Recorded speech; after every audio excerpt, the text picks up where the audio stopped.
भारत की कानून व्यवस्था में एक आदमी कभी विक्टिम नहीं होता, हमेशा विक्टिम औरत होती है। ऐसा क्यों है? वाई इज दैट कि आदमी विक्टिम नहीं बन सकता?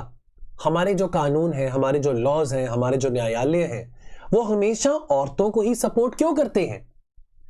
कानून का तो फायदा होना चाहिए इंसाफ दिलाने के लिए, लेकिन क्या कानून सबके लिए बराबर का नहीं है? क्या अगर एक डाइवोर्स की प्रोसीडिंग हो रही है उसमें हमेशा पति की ही गलती होगी? क्या एक महिला डोमेस्टिक वायलेंस एक्ट लगा के, डोमेस्टिक वायलेंस एक्ट का कानून लगा के अपने पति को हरास कर पाएगी? और क्या सिर्फ उसके हाथ में ही ये पावर होगी? Or judiciary has failed Atul Subhash. Atul Subhash एक 34 साल के एक यंग युवा जो कि एक सॉफ्टवेयर कंपनी में काम करते थे। इन्होंने अपना दर्द बयान करा। सोशल मीडिया पे इनके वीडियोस वायरल हुए। अराउंड अबाउट 80-85 मिनट्स का इन्होंने वीडियो रिकॉर्ड किया था, साथ में 24 पेज का सुसाइड लेटर भी लिखा था, जहां पे इन्होंने अपना दर्द बताया। वो दर्द केवल अपनी शादी के प्रति नहीं था, वो दर्द भारत के न्यायालय और भारत के कानून व्यवस्था के प्रति भी था। Who has failed Atul Subhash?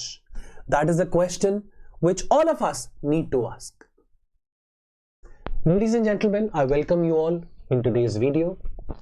और अतुल सुभाष का जो केस है, ये एक बहुत इंपॉर्टेंट केस स्टडी है जिसका हम इस्तेमाल कर सकते हैं, चाहे हम एथिक्स का पेपर लिख रहे हो या चाहे एसे राइटिंग का पेपर लिख रहे हो। एक ऐसा टॉपिक है जिसके बारे में बात काफी समय से करना चाह रहा था, but this incident has really shook the nation. हम सब इक्वालिटी की बात करते हैं और इक्वल होना भी चाहिए।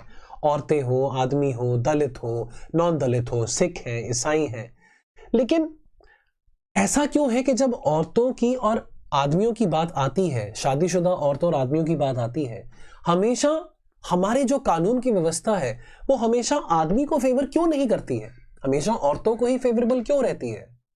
मैं ये नहीं कहता कि डाइवोर्सेस अगर होते हैं तो डाइवोर्सेस में आदमी की गलती नहीं होती। बहुत सारे केसेस होते हैं जहां पे वाकई में आदमी ने काफी वायलेंस किया है अपनी पत्नी के खिलाफ, डाउरी के लिए हरास किया है, डोमेस्टिक वायलेंस किया है, एक्स्ट्रा मैरिटल अफेयर्स किए हैं, एटसेट्रा एटसेट्रा। लेकिन एक नया ट्रेंड चल पड़ा है आजकल, और वो नए ट्रेंड में हम क्या देख रहे हैं? वो नए ट्रेंड में देख रहे हैं कि नहीं, औरत कभी गलत नहीं हो सकती है, आदमी ही गलत होगा। वुमेन एम्पावरमेंट की बात की जा रही है, जेंडर इक्वालिटी की बात की जा रही है, फेमिनिज्म की बात की जा रही है।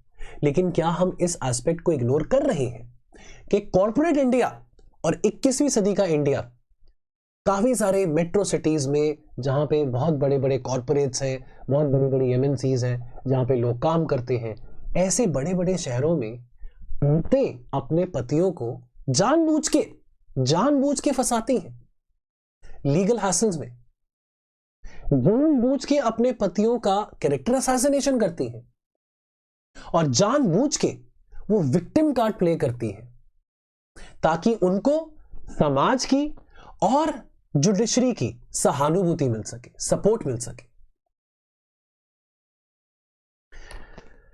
Who failed Atul Subhash? ये जो ट्रैजिक केस है अतुल सुभाष का, ये हाईलाइट करता है कितना बड़ा फेलियर है, कितना बड़ा लैक्यूना है हमारे जुडिशियल सिस्टम में। पर्टिकुलरली जब बात फैमिली लॉ की आती है, मैट्रिमोनियल झगड़ों की आती है। अतुल सुभाष की शादी हुई थी 2019 में।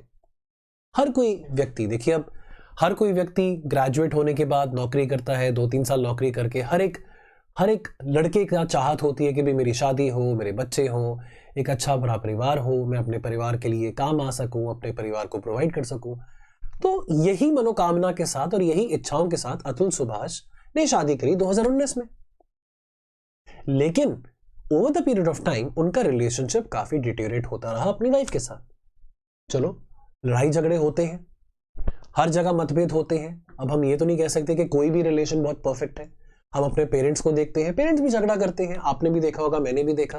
लेकिन जब झगड़े हद से ज्यादा बाहर हो जाए तो ठीक है, आपको एक ऐसे पॉइंट पे आके लगता है कि यार अब मैं नहीं रह पाऊंगा अपने पार्टनर के साथ, अब मुझे अलग होना ही होना है, राइट। उसके लिए हमारे पास प्रोविजंस है। आप डिवोर्स ले सकते हैं। आप अगर लगता है कि रिकंसिलिएशन का कोई स्कोप नहीं है तो आप म्यूचुअल कंसेंट के बेसिस पे डिवोर्स ले सकते हैं, एटसेट्रा एटसेट्रा। लेकिन ये रिलेशनशिप जो इतना डिटेरियोरेट हुआ, इसके चलते multiple legal battles against Atul Subhash शुरू हुई। और ये अतुल सुभाष अकेले नहीं है, ये ऐसी मल्टीपल लीगल बैटल्स में अपने खुद के कई दोस्तों के बारे में बात कर सकता हूं।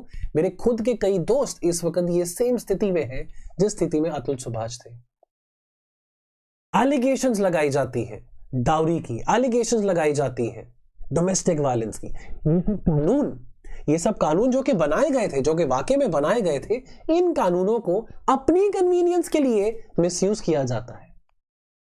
और ये डिस्प्यूट्स इस हद तक अतुल सुभाष के ऊपर हावी हुए कि 9 दिसंबर को उनको ये कदम उठाना पड़ा, अपनी जान लेनी पड़ी। लेकिन जाते जाते उन्होंने एक 24 पेज का नोट लिखा, सुसाइड नोट लिखा, और 81 मिनट का वीडियो बनाया जिन्होंने वहां पे इस वीडियो में अपने एक्सपीरियंसेस को डिटेल में डिस्क्राइब किया। Allegations of judicial misconduct. Atul के सुसाइड नोट में अक्यूज किया गया एक फैमिली कोर्ट के जज को, जो कि जौनपुर में थे उत्तर प्रदेश में, जहां से अतुल सुभाष बिलोंग करते थे, कि जो फैमिली कोर्ट जज थे वो अतुल सुभाष को प्रेशराइज कर रहे थे कि देख, अगर तू चाहता है कि तेरे फेवर में मैं रूलिंग दूं तो मुझे पैसे दे। ये कहां का इंसाफ हुआ? ये कहां का इंसाफ हुआ कि जब एक महिला एक आदमी के खिलाफ झूठी एलिगेशंस लगा रही है, कानून को मैनिपुलेट कर रही है और ऐसे कानूनों को उसके खिलाफ लगा रही है, अपने पति के खिलाफ लगा रही है, लेकिन तब इस सिचुएशन में जो जज है वो ये कहे कि देख, मुझे पता है कि ये कानून जो तेरे खिलाफ लगाए गए हैं, ये जो केस मुकदमे तेरे खिलाफ लगाए गए हैं, झूठे हैं, लेकिन अगर तू चाहता है कि तेरे फेवर में रूलिंग हो तो कोई बात नहीं, मुझे पैसे दे। अतुल सुभाष ने ये सब बातें लिखी अपने सुसाइड नोट में कि कितना उसको हरास किया गया था। कोर्ट के कर्मचारी, उन्होंने ओपनली रिश्वत लेनी शुरू करी हियरिंग डेट्स को शेड्यूल करने के लिए। इतना प्रेशर अतुल सुभाष के ऊपर था, इतना ज्यादा प्रेशर था कि उसको पैसे खिलाने पड़ते थे अपनी हियरिंग डेट्स को आगे पीछे करने के लिए, बिकॉज उसको कई बार, क्योंकि वो बैंगलोर में काम करता था, बैंगलोर से यूपी आना, जौनपुर आना, it's not an easy thing. Flight करके आना, फ्लाइट का खर्चा अलग से होता है, ऑफिस से छुट्टी लेके आना, और 100 कामों की जिम्मेवारी होती है, उस सबको छोड़ के आना, इट्स नॉट इजी। लेकिन पैसे खिलाने पे मजबूर करा अतुल सुभाष को। तो ये काहे का एकाग्रता हुई, ये कहां की इंटेग्रिटी हुई हमारे जुडिशियल प्रोसेस की, किस बात की हम डेमोक्रेसी है अगर हम ये सब चीज अपने आंखों के सामने होता देख रहे हैं। कोर्ट प्रोसीडिंग्स के दौरान अतुल सुभाष की पत्नी ने अलिजेडली ये भी कहा कि देख, अगर तू मेरी फाइनेंशियल डिमांड्स और फाइनेंशियल एक्सपेक्टेशंस पूरी नहीं कर सकता तो कमिट कर ले, मेरी तरफ से क्या है, जो मर्जी करना है कर, फांसी लगा, अपने आप को चाकू मार, कुछ मर्जी कर। और ये बातें अतुल सुभाष की पत्नी ने ये बातें अतुल सुभाष को कही इन फ्रंट ऑफ द जज, और जज हंस रहा था। क्योंकि अतुल सुभाष की मेंटल हेल्थ पे कितना बड़ा टॉल पड़ा होगा, कितना ज्यादा टॉल आया होगा, कितना ट्रॉमा उनको फेस करना पड़ा। आपकी पत्नी आपको कह रही है भरे लोगों के सामने, भरे समाज के सामने, वहां पे कोर्ट में, कचहरी में 10-15 लोग बैठे हैं, और आपकी पत्नी आपको कह रही है कि यार देख, अगर मेरे को पैसे नहीं दे सकता तो तू सुसाइड कमिट कर ले। और जज, जिससे उम्मीद है कि वो आपको इंसाफ दिलाएगा, वो बैठ के हंस रहा है। माफी चाहता हूं, गला खराब है इस करके थोड़ी आवाज ऐसे आ रही है। Prolong litigation. अतुल को बहुत सारे कोर्ट अपीयरेंसेस फेस करने पड़े थे। बेंगलुरु से जौनपुर उसको कम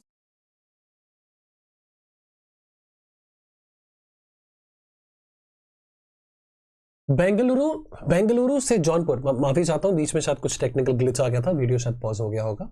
बेंगलुरु से जौनपुर उनको कम से कम 40 बार जाना पड़ा। 40 बार ही 2-3 सालों में एक जगह से दूसरी जगह फ्लाइट लेके जाना या ट्रेन लेके जाना, भैया खर्चा होता है, छुट्टी लेके जाना पड़ता है, 100 चीजों का और ध्यान रखना पड़ता है। कितना इमोशनल और फाइनेंशियल स्ट्रेन पड़ता है ऐसी सिचुएशन में, कितना मुश्किल हो जाता है। और ये हमारा, वैसे भी आपको पता है, कानून की जो व्यवस्था है, तारीख पे तारीख, इंसाफ कुछ भी नहीं। So the slow pace of the legal proceedings that increased his distress.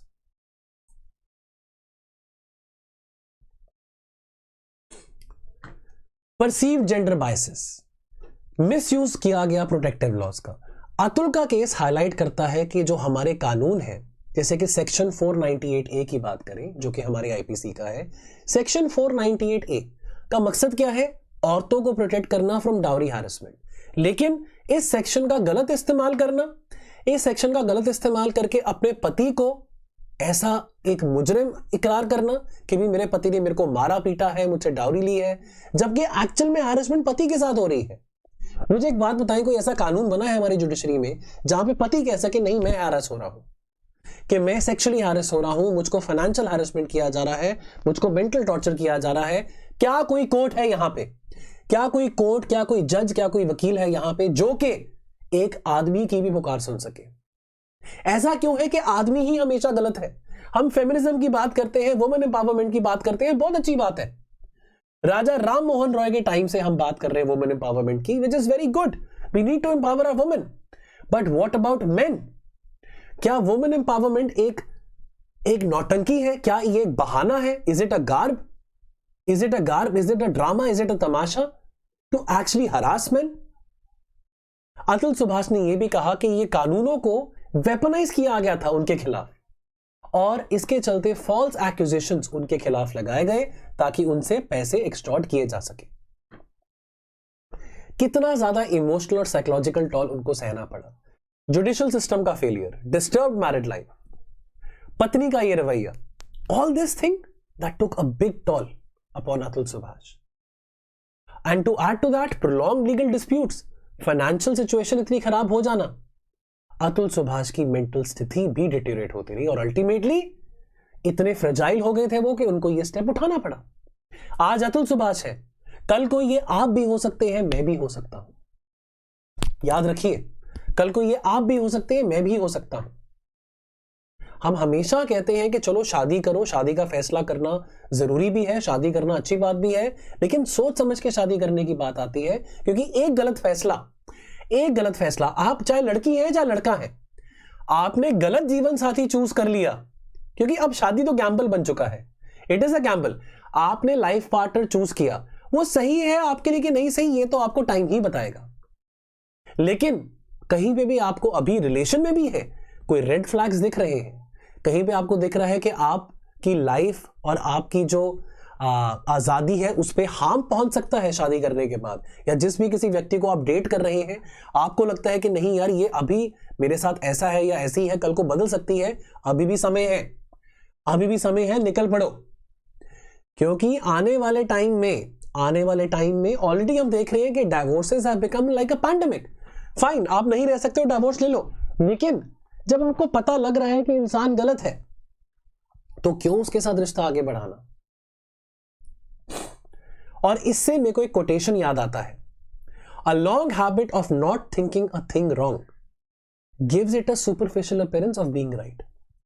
हम इतने लंबे समय से ये सोचते आ रहे हैं कि नहीं, औरत कभी गलत हो ही नहीं सकती, हमेशा आदमी गलत है। हमेशा पिक्चरों में, मूवीज में ये दिखाया गया है कि आदमी है, दारू पी के आता है, शराब पी के आता है, अपनी पत्नी को मारता है, पत्नी को पैसे नहीं देता है, बाहर अफेयर चलाता है, बाहर लड़कियों को मिलके आता है, एटसेट्रा एटसेट्रा, तो आदमी ही गलत होता है। हाँ, डाउरी हैरेसमेंट है, हजारों साल पहले, इतने साल पहले भी डाउरी की प्रथा चलती आ रही थी, सती की प्रथा चलती आ रही थी, औरत हमेशा से सप्रेस्ड होते आई है, तो औरत आगे भी सप्रेस्ड होती रहेगी। हम ये डिस्टिंक्शन क्यों नहीं कर पाते हैं कि ऐसा जरूरी नहीं है कि औरत ही हैरेस हो रही हो। मैं आपको मेट्रो सिटीज का हाल बताऊं, मुंबई, गुड़गांव, बेंगलुरु, पुणे, हैदराबाद, न्यू दिल्ली, यहां पे कितने केसेस सामने आ रहे हैं जहां पे औरतें एक्स्ट्रा मैरिटल अफेयर्स रख रही हैं, और एक्स्ट्रा मैरिटल अफेयर्स रख के बाद में अपने पति के खिलाफ झूठी एलिगेशंस लगा रही हैं कि हमको हैरेसमेंट किया गया है, हमसे पैसे मांगे गए हैं, हमसे डाउरी मांगी गई है, हमको मारा गया है। ऐसा क्यों? क्या उनका ज़मीर उन्हें क्या उनका ज़मीर उनको रोकता नहीं है? मैं आपसे पूछना चाहता हूं, मैं आप सबसे पूछना चाहता हूं, we all care for the women. हम केयर करते हैं, औरतों की हम केयर करते हैं, बच्चियों की हम केयर करते हैं, हम डेफिनेटली कहते हैं कि बच्चियों को मौका मिलना चाहिए, एम्पावरमेंट मिलनी चाहिए, लेकिन ऐसी एम्पावरमेंट कि जहां पे औरतें अपने हाथ में कानून लेके अपने पति को इतना हैरेस करें।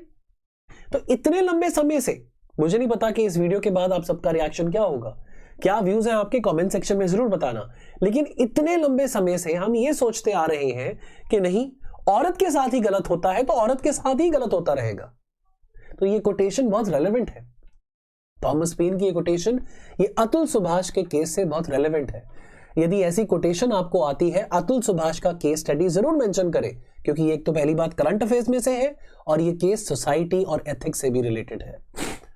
जब लोग कंटिन्यूसली विटनेस करते हैं या टॉलरेट करते हैं अनएथिकल प्रैक्टिसेस, अनजस्ट लॉज या flawed systems without any critical thought और रेजिस्टेंस, तो वो जो गलत चीजें हैं वो भी लोगों को लगता है कि कोई बात नहीं है, वो गलत चीजें भी सही है, हमारे साथ गलत हो रहा है, कोई बात नहीं, अच्छे के लिए हो रहा है। अब कितने सारे लोग हैं वो कहेंगे कि चलो कोई बात नहीं यार, अब हमारे हाथ में तो कुछ है नहीं, हमारे हाथ में तो कानून है नहीं, हमने अगर डाइवोर्स का केस फाइल किया तो मेरी पत्नी ने मेरे खिलाफ डाउरी, डोमेस्टिक वायलेंस और 50 केसेस फाइल कर देने हैं, कोई बात नहीं है, मुझको अल्टीमेटली एलिमनी तो देनी पड़ेगी, 25 लाख, 30 लाख, 35 लाख, 1 करोड़, 2 करोड़, 3 करोड़, कोई बात नहीं यार, मैं दे के काम छुटवाऊं। क्यों ऐसा है, हमको ऐसा क्यों करना पड़ता है? सवाल यह है कि क्यों करना पड़े, क्यों आपको अपनी हार्ड अर्न मनी देनी पड़े? आप जाके नौकरी करते हैं सुबह से लेकर शाम तक, आप महीने की सैलरी कमाते हैं, उसमें से 50% 60% आपको देना पड़े एज एलिमनी टू समवन जिसने आपको हैरेस किया है। व्हाई? तो ये एक्सेप्टेंस इस चीज का ये गलत है। Human societies are often shaped by traditions, customs और systems that may not be inherently just. अगर हम बच्चों को एक दूसरे को कंडीशन करेंगे कि बेटा जो भी हो रहा है ना उसको क्वेश्चन नहीं करना, बस उसको एक्सेप्ट कर लो, so the line between the right and wrong becomes blurred. So repetition desensitizes individuals to the harmful effects of certain behaviors or systems, और ये हमारा जो मॉरल आउटरीच है उसको इरोड करता है। मॉरल आउटरीच होना बहुत जरूरी है। अगर हम आवाज नहीं उठाएंगे नैतिकता के तौर पे, मोरालिटी के तौर पे, इंसानियत के तौर पे, अगर हम आवाज नहीं उठाएंगे, अगर कुछ गलत हो रहा है, तो हम उतने ही बड़े भागीदार बन रहे हैं इस अपराध में। इस बात को सोचिए। The failure to challenge what is wrong due to apathy or fear allows injustice to grow unchecked. Institutions and individuals, they need to become more vigilant. If they end up becoming more complacent, तो एक vicious cycle जो कि already बना हुआ है वो और grow होता रहेगा, जहां पे जो स्टेटस को है कि हाँ औरतें सही हैं, आदमी गलत है, ये स्टेटस को मेंटेन रहेगा। नो मैटर जितना मर्जी हमारा कानून की व्यवस्था, हमारे जुडिशरी में फ्लॉज हो, हम एक्सेप्ट करते रहेंगे कि नहीं, हम ही गलत हैं, आदमी ही गलत है, औरतें सही। सोचना इसके बारे दोस्तों, और कमेंट सेक्शन में मुझे जरूर बताना कि आपके क्या विचार हैं। बाकी दोस्तों, हमारा नीव एसे फाउंडेशन कोर्स, जैसे कि मैं बार बार कहता रहता हूं कि 31 जनवरी तक टाइम है आपके पास ऐसे राइटिंग का, बाद में आप प्रीलिम्स के मोड में आ जाएंगे। बहुत बेहतरीन कोर्स है दोस्तों, मैंने खुद बनाया है। इसमें बहुत मजेदार केस स्टडीज हैं, बहुत अच्छे एग्जांपल्स हैं, एनेक्डोट्स हैं, कोटेशंस हैं, जो कि मदद करेगा आपको कॉम्प्रिहेंसिव स्कोर लेके आने में इन योर एसे पेपर। काफी फीचर्स हैं इसमें, काफी मजेदार फीचर्स हैं। टोल फ्री नंबर पे कॉल जरूर करें 1800-890-3043। इस कोर्स की कीमत अभी 7,000 चल रही है, पहले 9,000 थी।